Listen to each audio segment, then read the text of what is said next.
నెల్లూరు జిల్లా బుచ్చిరెడ్డిపాలెం బజాజ్ షోరూం నందు గుర్తు తెలియని వ్యక్తులు 1,80,000 నగదును దొంగిలించారు. షోరూం పై నుంచి రూమ్ లోకి దొంగలు దిగినట్టుగా గుర్తించారు. సీసీ కెమెరాలను ధ్వంసం చేసి హార్డ్ డిస్క్ ను సైతం దుండగులు తీసుకువెళ్లారు. సంఘటన స్థలానికి చేరుకున్న క్లూస్ టీం వేలి ముద్రలను సేకరిస్తున్నారు.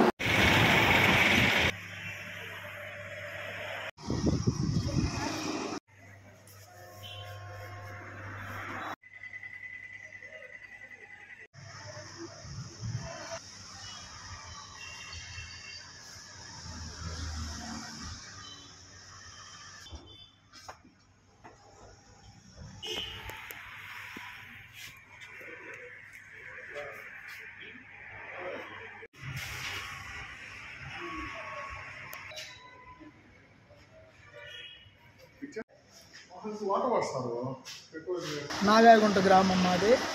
ఈ బుచ్చిలో బజాజ్ బైక్ షోరూమ్ పెట్టుకున్నాం ఒక 5 ఏళ్ళుగా. రాత్రి అనుకోకుండా 9:30 గంటల టైంలో షాప్ మూసి ఇంటికి వెళ్ళిపోయాయి. ఉదయం వచ్చి చూసేటప్పటికి తాళాలు తీసేటప్పటికి రేకు పైన హోల్ వేస్తున్నారు. ఏందిరా హోల్ ఉందని చూసేటప్పటికి అదే లాక్ తీసి షట్టర్స్ అవన్నీ తీసి చూశారు మా ఇక్కడుండే పని వాళ్ళు. అందులో 1,80,000 డబ్బులు ఉన్నాయి. ఆ 1,80,000 డబ్బులు చేసి తీసుకెళ్ళిపోయారు. స్పేర్ పార్ట్స్ అవి మాత్రం ఏం తాకలేదు. సీసీ కెమెరాలు ఉన్నాయి. ఆ బాక్స్ కూడా తీసుకెళ్ళిపోయారు.